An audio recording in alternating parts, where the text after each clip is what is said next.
Hi, Sai and Rob here for Music Radar. Hi. This is the NAMM Show 2025. We are doing a quick roundup of all the guitar-y things that we love at the show. We're going to keep this short and sweet, aren't we, Rob? We are. Because we've got to rush off. There's meetings, all the time.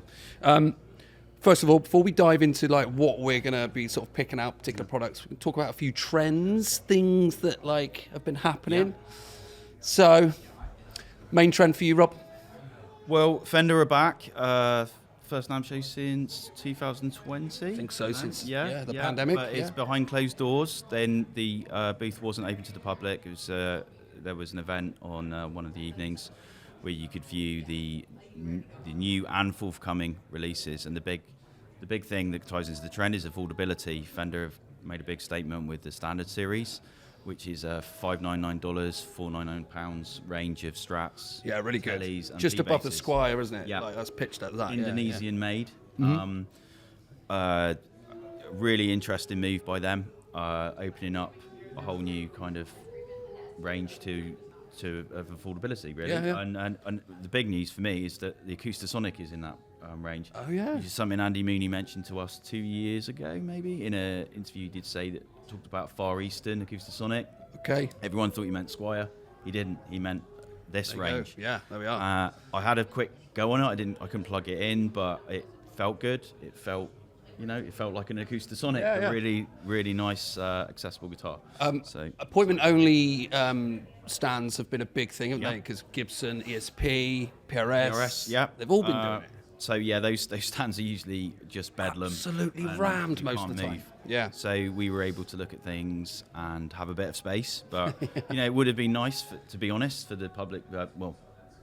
Feels like the public are here, but it's, I know what you mean. you still need a badge. But it would have been nice for them to have a bit more access to those. But they've been around, those models, the Standard series. Yeah. I think they popped up on the floor.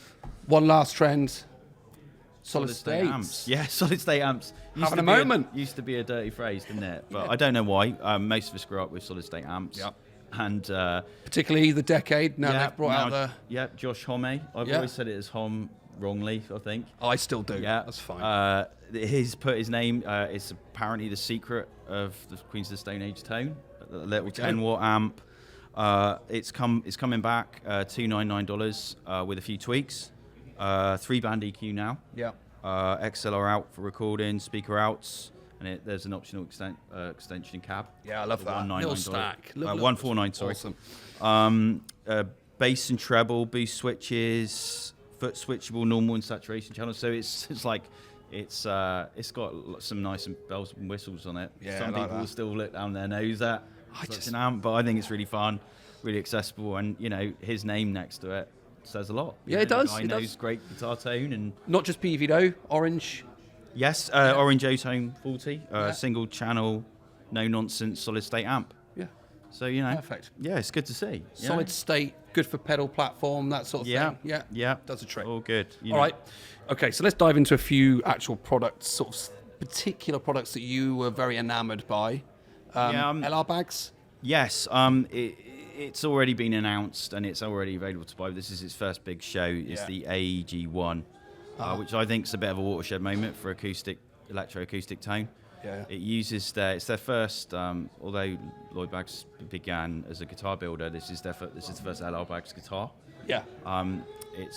It's sorry about that. It uses the hi-fi duet system that LR Baggs sell separately, but it's built into this thinner body guitar. Kind of slightly reminiscent of the Fender Highway, but this thing, I've got it in for review at the moment and plugged it into a little flat speaker, and I couldn't believe the sound. Oh, really? It's like the holy grail of plugged-in acoustic that sounds like They've nailed like it, an right? acoustic with a mic. Yeah. Oh wow, because that's always been a bit sort of like. The kind of things are moving on a long way from the quacky piezo tone. Yeah. This is really special. Oh, wow. I'm really excited about this Fair guitar. play. Next on your list, Rob. Yes, the MXR Rockman X100 pedal. So, Rockman is Boston's guitarist Tom Schultz innovated it on Boston's first album. It's the guitar basically captures that sound. Def Leppard later used it on Hysteria. Yeah. It's the sound of 80s rock in a lot of ways. Well, although Boston was 70s, but Yeah, I was in a demo booth with Paul Riario from Guitar World, and he was playing it, doing all the Boston stuff, doing some Leopard stuff. It really nails it. Awesome. It's such a fun pedal. It's got amazing lush stereo chorus, really cool kind of compression overdrive. It's really cool. If you're into that era and those bands, it's amazing. Just for a trip down memory lane. Yeah, I'm really looking forward to trying that if I can. I think I heard it's been selling out at Sweetwater and American retailers. People get them in there quick. I mean, before they because go. it used to be a little box headphone kind of amp thing, and this is a proper pedal.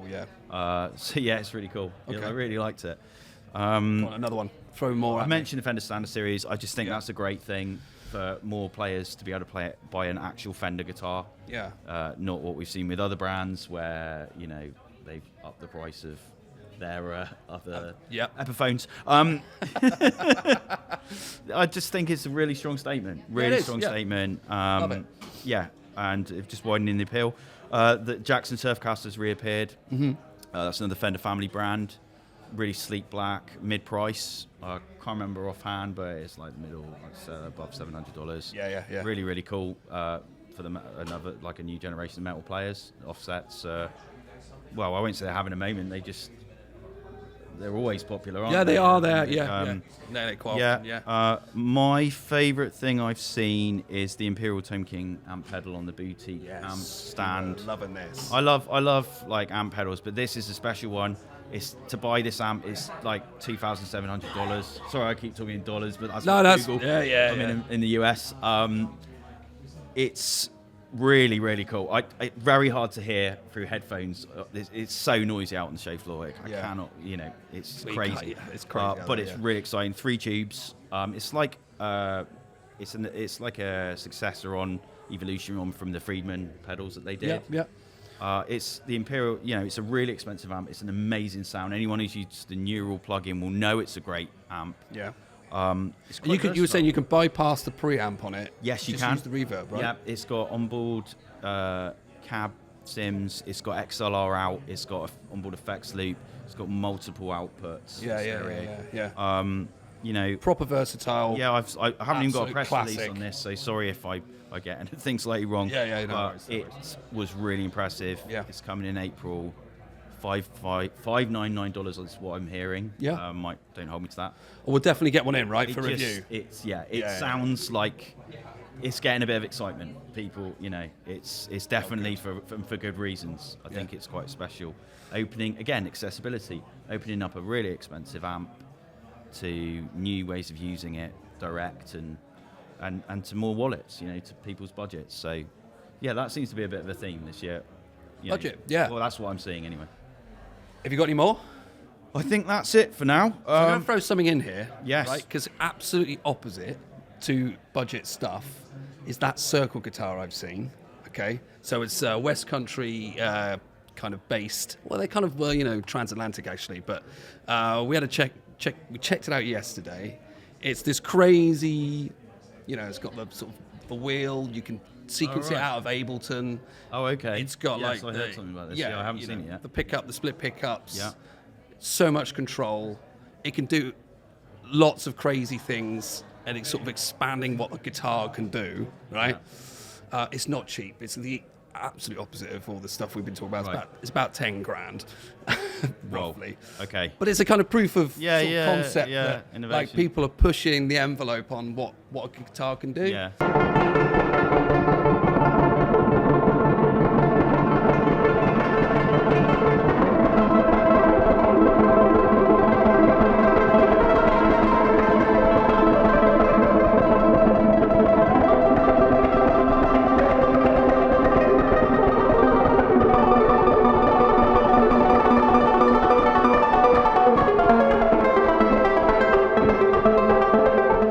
And we also saw that with the Verso Instruments sign. Do you remember that one? The metal one. Yeah. You can bend sort of modulate it's volume cool. with it. Yeah. That's all stuff. And the magnetic pickups. Always interesting. Yeah, we nearly forgot something. The DigitTech Hammertone. Oh, the Hammertone. Hammer-on. Sorry, Hammer-on, yes. Which nearly didn't make the show, I was told, and they just got it ready in time.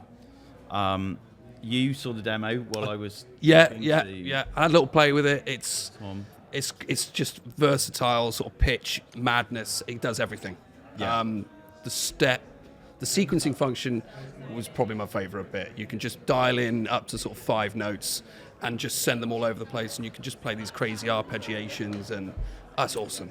So much fun. I can't wait to actually have a longer play with it. When Yeah, it get one in did for sound review. bonkers Yeah. from what I play. Yeah, like it's like I guess a deviation from the Ricochet. Yeah. Same kind of size and dimensions. Yeah, slightly bigger than Ricochet, and it's just got so many more tricks up its sleeve. Yeah. I think it's going to be one that, like, if you're into like pitch shifting and you want to kind of something a bit special, and you know, it's got loads of tools in its box. So yeah, we like that one. Available in a few weeks. 6 weeks. It's available now. Oh, is it? Oh, yeah, well, that I shows think- how much I yeah, know. yeah. No, it's available now. $299 or something like that. Dollars. Or, Yeah, that's dollars. Yeah. Don't quote me on that, even though I heard this about 10 minutes ago. yeah, subject to Just change. goes in one ear and out the other. Yeah. Rob, thank you. We've got a dash. Thank you. Yeah. We're going to get kicked out of this room anyway. Let's find some more stuff. And Yes. Yeah. There's always more stuff at NAMM. it's never ending. Yeah. So that's our roundup of guitar loveliness that we found at NAMM 2025 so far. There's about half a day left, so maybe we'll find a bit more. If you're still watching, thank you. And yeah, we'll see you soon. So cheers.